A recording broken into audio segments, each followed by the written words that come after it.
des choses, là, Sonia vient de mettre la table sur le lac du Rang, la problématique qu'on a. La suite des choses, ça va être avec Amélie puis Marie-Joëlle. Amélie Lefebvre est chargée de projet chez nous depuis déjà 5 ans. Amélie, presque 6, je pense, bientôt 6. Elle a étudié à Polytechnique en traitement des eaux, notamment, et biologiste. Puis, Amélie a une très bonne connaissance quand même des procédés d'eau potable, de comment faire de l'eau potable, comment faire de l'eau usée, de par sa formation à Polytechnique. Puis, il va aussi avoir Marie-Joëlle qui est là à l'écran, qui a étudié en génie des eaux. J'allais dire génie civil, c'est William qui est en génie civil, en génie des eaux à l'Université Laval. Puis, il est responsable des relevés sanitaires, de la caractérisation qui a été faite cette année au lac Saint-Charles notamment, et dans le bassin versant du lac Saint-Charles. Marie-Joëlle, avec son équipe, on a caractérisé plus de 700 installations septiques cette année sur le territoire. Donc, après 700 installations septiques, Marie-Joëlle en a vu de toutes sortes de couleurs. Donc, elle connaît quand même très bien quelqu'un qui a ouvert son micro. N'ouvrez pas vos micros, s'il vous plaît. Ça fait plusieurs fois que j'en ferme plusieurs. Donc, c'est ça. Donc, Amélie et Marie-Joëlle vont faire une présentation sur les eaux usées. C'est quoi des eaux usées? C'est quoi leur traitement? Puis après ça, je vous invite là, à déjà penser à vos questions. Vous pouvez les écrire dans le chat. On va prendre les questions après cette présentation-là. Puis, j'imagine que vous avez remarqué, Mario Bidégaré est aussi, qui est conseiller municipal pour la municipalité de Stoneham, est là. Pendant la période de questions, il pourra répondre à des questions qui, nous, on ne peut pas répondre au projet en tant que tel, mais si vous avez des questions pour lui, vous pouvez écrire une question pour M. Bidégaré, puis il pourra lui répondre pendant la période de questions. Donc, je laisse la parole à Amélie et Marie-Joëlle. Bonsoir tout le monde. Donc, en ce moment, c'est Marie-Joëlle qui partage son écran. Donc, on va faire une petite coopération pour le changement des slides. Donc, comme Mélanie l'a dit, donc, on va vous présenter une petite vulgarisation sur les eaux usées et leur traitement. Suivant, ça va. Donc, si on commence par une définition des eaux usées, bien, en fait, les eaux usées, c'est toutes les eaux qui sont issues de diverses activités au sein d'une habitation. Donc, on retrouve deux types d'eaux usées.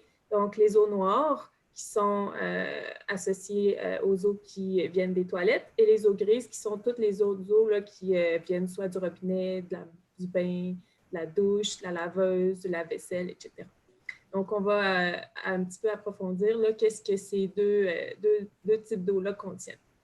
Donc, si on commence par les eaux grises, donc vous voyez que les sources d'eau sont assez diverses, comme j'ai mentionné. On voit des petites photos ici à côté. Donc, ça contient divers contaminants. Sonia avait parlé tout à l'heure justement des phosphates au niveau des détergents et des produits ménagers. Maintenant, c'est vraiment plus réduit cet impact-là parce que justement, ces produits-là sont réglementés depuis 2010 par le gouvernement. On a des savons, des microfibres. C'est un peu partie des composés émergents. Donc, si on donne un exemple, c'est les microplastiques. Donc, quand vous lavez des vêtements synthétiques, donc si on passe à des vêtements de sport, donc ça va créer des petites fibres qui vont se ramasser dans les eaux de lavage et donc éventuellement dans l'environnement. On peut aussi penser à des microbilles dans les exfoliants qu'on peut avoir comme produits cosmétiques.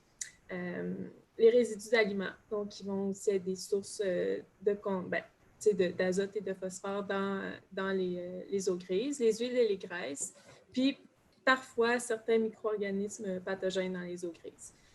Généralement, les eaux grises vont être une source, oui, de nutriments puis de contaminants, mais ils vont être nettement moins chargés en contaminants que les eaux noires.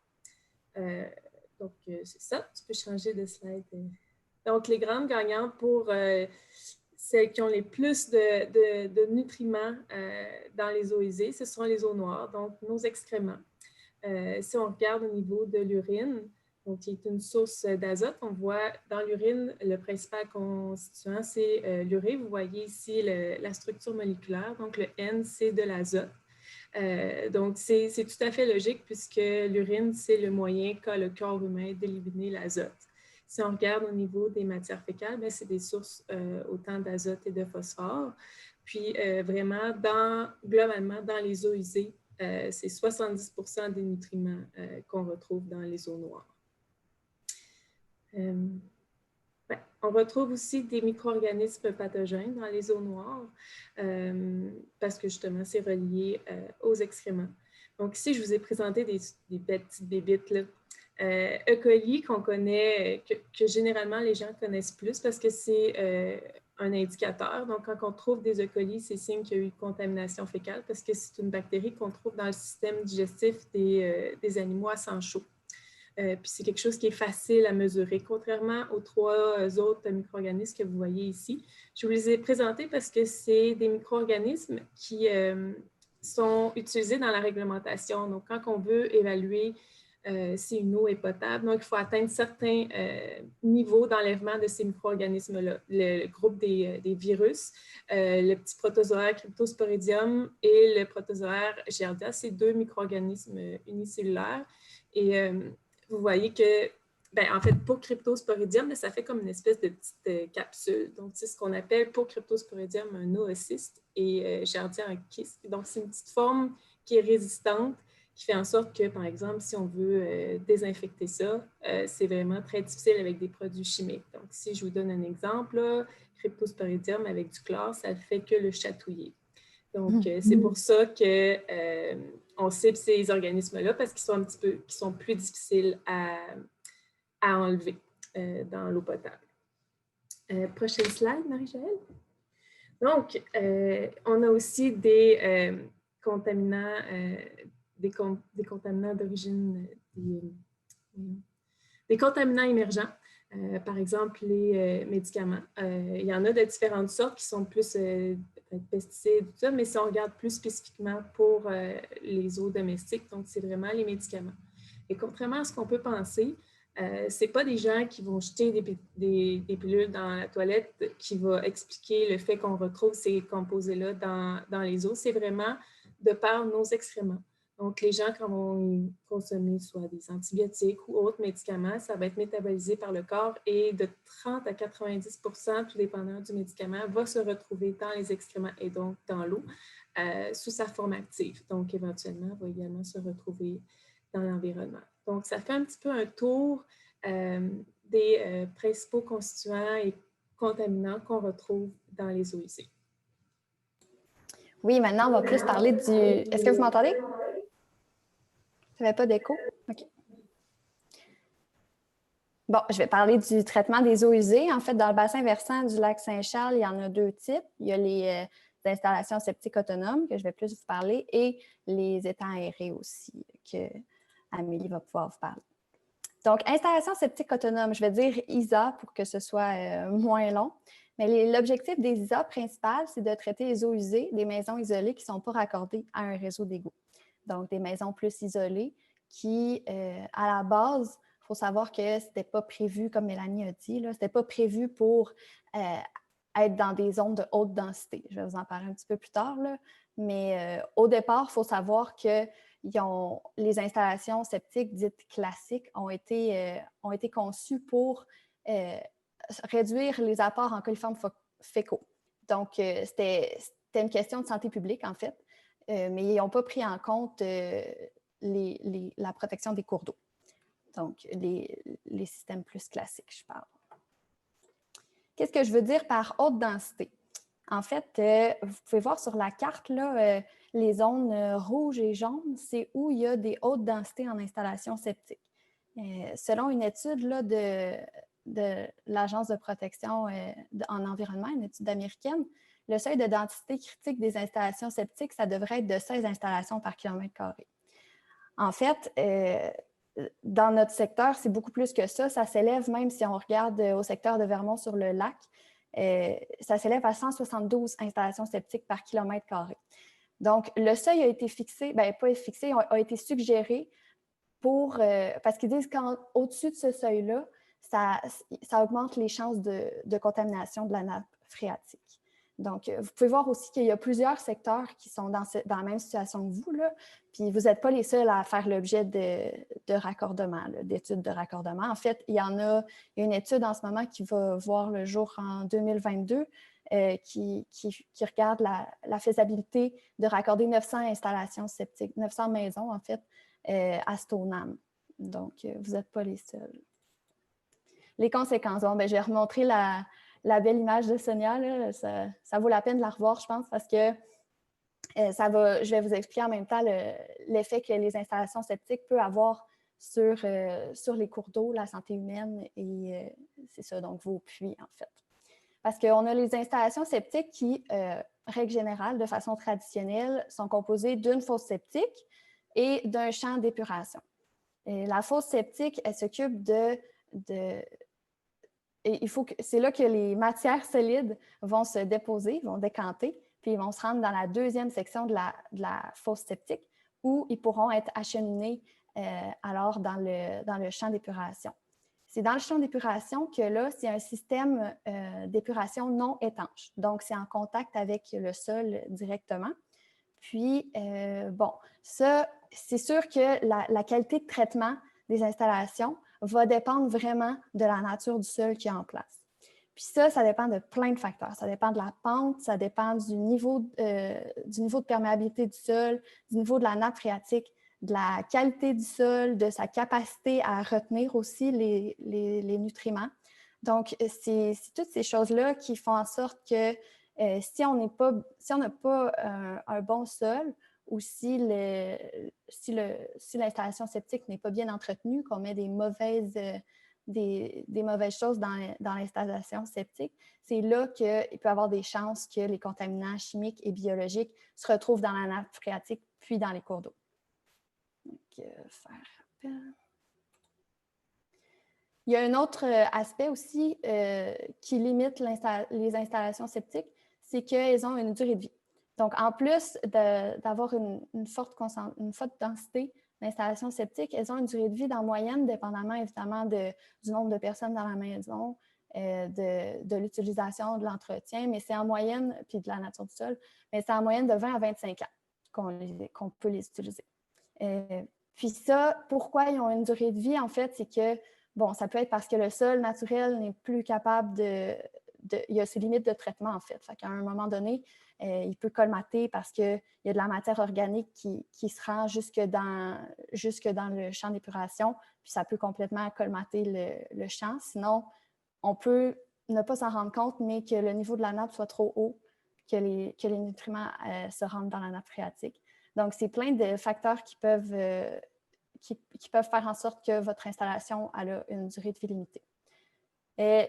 Donc, maintenant qu'on connaît ça, c'est quoi les solutions?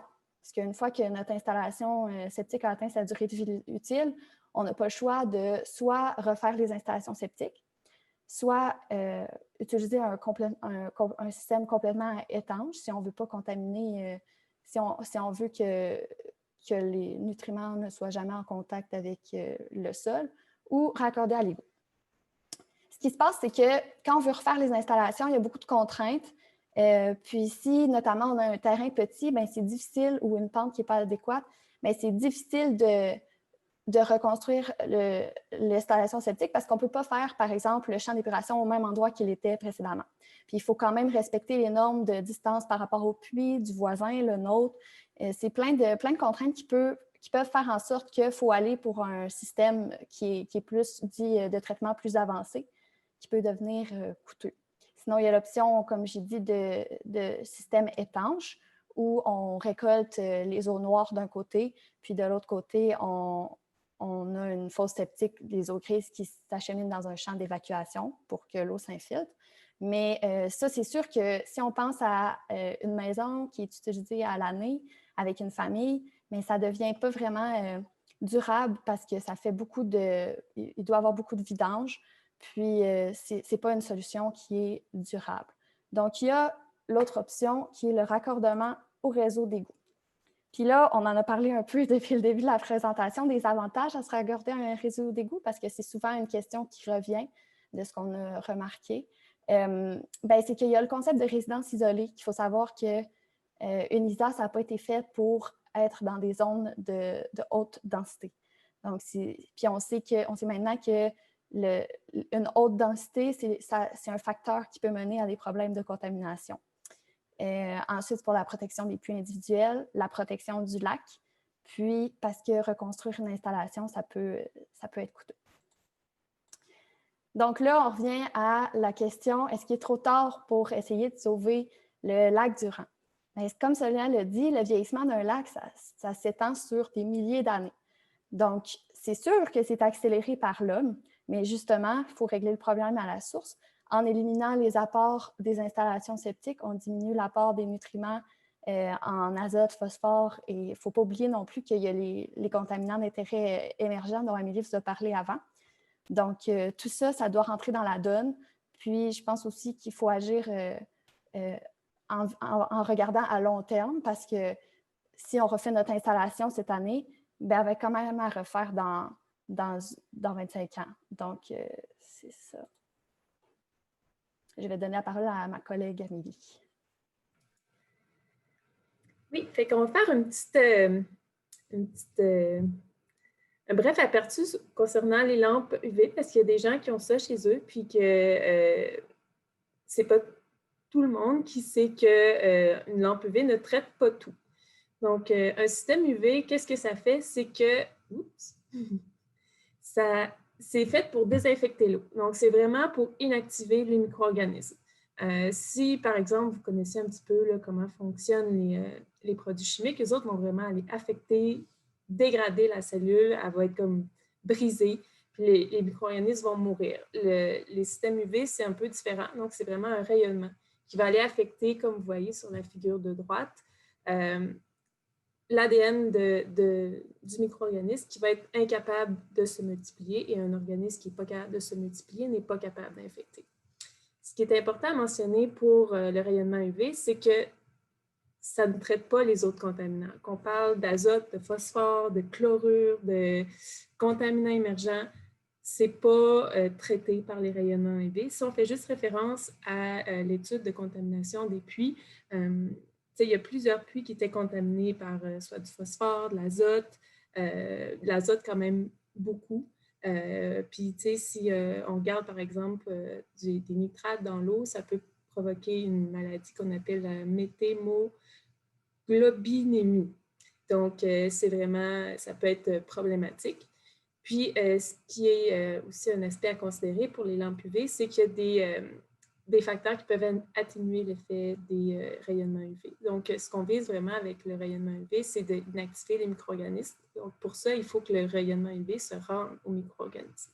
Si j'ai d'autres facteurs qui sont présents dans l'eau, que ce soit la turbidité, que ce soit différents composés physico-chimiques qui vont capter les rayons UV, bien, ces rayons-là se rendront pas aux micro-organismes. Donc, ça va faire en sorte que certains micro-organismes peuvent être protégés dans ces situations-là.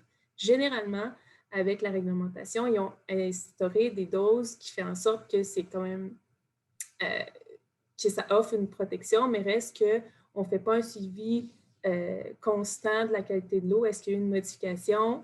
Donc, c'est pour ça que c'est vraiment important de bien entretenir sa lampe UV quand sa longueur de vie est terminée, de la changer, parce que sinon, ça peut amener des problèmes au niveau de la contamination microbiologique. Puis aussi, une autre limitation, c'est que ça fonctionne à l'électricité. Donc, une panne d'électricité, la lampe ne fonctionne plus et on n'a donc plus de désinfection. Donc, c'est des aspects à considérer donc, avec une lampe UV. Donc, si on regarde maintenant juste un bref aperçu là, des stations d'épuration des eaux usées. Donc, un petit historique. Donc, c'est en 1978 que le programme d'assainissement des eaux du Québec a été lancé. Donc, à partir de là, il y a beaucoup d'argent qui ont été mis pour la construction d'ouvrages d'assainissement. Donc, la plupart des stations d'épuration qui ont été construites sont des étangs aérés facultatifs. Je vais vous expliquer un petit peu c'est quoi ça. Puis qu'est-ce qui explique ça? C'est qu'au Québec, on n'a pas vraiment un problème d'espace. Les étangs aérés sont des systèmes de traitement qui demandent quand même beaucoup d'espace, qui sont simples d'opération et qui ont des faibles coûts d'exploitation. Donc, c'est ce qui explique qu'on a beaucoup de ce type de traitement-là dans les stations d'épuration au Québec. Donc, ici, je vous disais que c'était un système simple à opérer, oui. C'est beaucoup tous les micro-organismes présents dans les eaux qui vont épurer l'eau. Donc, vous voyez sur le schéma, je ne vous lirai pas tout le texte là, qui explique un peu comment les étangs aérés fonctionnent, mais ça vous montre qu'il y a beaucoup de réactions biochimiques, microbiologiques qui se passent dans ce genre de traitement-là. Donc, c'est un système complexe, mais simple à opérer. Donc, si on regarde plus spécifiquement la station d'épuration des eaux usées de Stoneham, donc à droite, vous avez une vue aérienne. Là. Donc, on voit 3 étangs qui ont des niveaux d'aération différents. Donc, ce qui est typique des étangs aérés facultatifs. C'est une station qui est rentrée en fonction en juillet 1990. Sur la carte de gauche, on voit, il y a les 2 points. Là. Il y a la station d'épuration de Lac-de-L'Age également, mais on voit le point de rejet de la station de Stoneham qui est dans la rivière des Hurons, en amont du lac Saint-Charles. Si on regarde maintenant au niveau d'enlèvement des nutriments, donc on avait parlé tout à l'heure au niveau des installations septiques que ce n'était pas fait à la base pour ça, pour enlever les éléments nutritifs. Ces installations-là sont capables d'enlever des nutriments. Si on regarde plus spécifiquement pour celle de Stoneham, le phosphore est enlevé par un procédé physico-chimique. Dans les dernières années, la municipalité a amélioré son système de traitement en ajoutant une unité de déphosphatation. Donc, un ajout d'alun suivi d'une unité de filtration granulaire. Donc, qui permet pas mal de faire un bon enlèvement du phosphore tout au long de l'année. Si on regarde au niveau de l'enlèvement de l'azote, on se base ici sur un processus biologique. Donc, c'est les micro-organismes dans l'eau qui vont enlever l'azote, donc par un procédé de nitrification et ensuite dénitrification. Donc, quand on parle d'organismes vivants, on parle de processus qui est influencé par la température. Donc, en hiver, on a des enlèvements qui sont beaucoup moindres. Donc, globalement, c'est le fonctionnement d'une station d'épuration de type étang aéré. Si on regarde maintenant au niveau des conclusions, donc par rapport à la composition des eaux usées, elles contiennent différents contaminants qui doivent être retirés ou du moins réduits avant qu'elles puissent être envoyées dans l'environnement.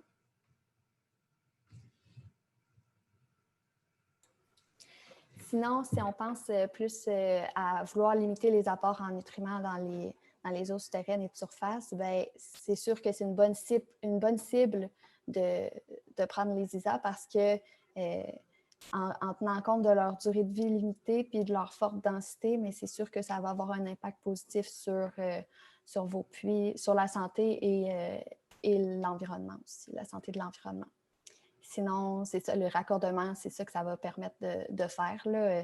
Donc, ça a des effets positifs, comme je dis, là, pour tout le monde, en fait, là, pour l'environnement et pour les gens. Oui, donc c'est ça, ça va être bénéfique le raccordement pour le lac Durand, mais aussi à noter que, comme je vous ai mentionné, que la station d'épuration est en amont du lac Saint-Charles, le réservoir d'eau potable de la Ville de Québec. Donc, pour protéger ce lac-là, c'est important de viser à réduire au maximum les rejets d'eau usée en amont du lac. Donc, c'est pour ça qu'en ce moment, il y a une étude de faisabilité qui est en cours pour déterminer s'il est possible de raccorder les 2 stations d'épuration qui sont en amont du lac, soit celle de Stoneham et Lac-de-l'Age, au réseau de Québec. Donc, les conclusions de l'étude vont être disponibles en 2022. Donc, c'est aussi la même étude que Marie-Joëlle parlait tout à l'heure pour les 900 installations septiques de Stoneham. Donc, voilà.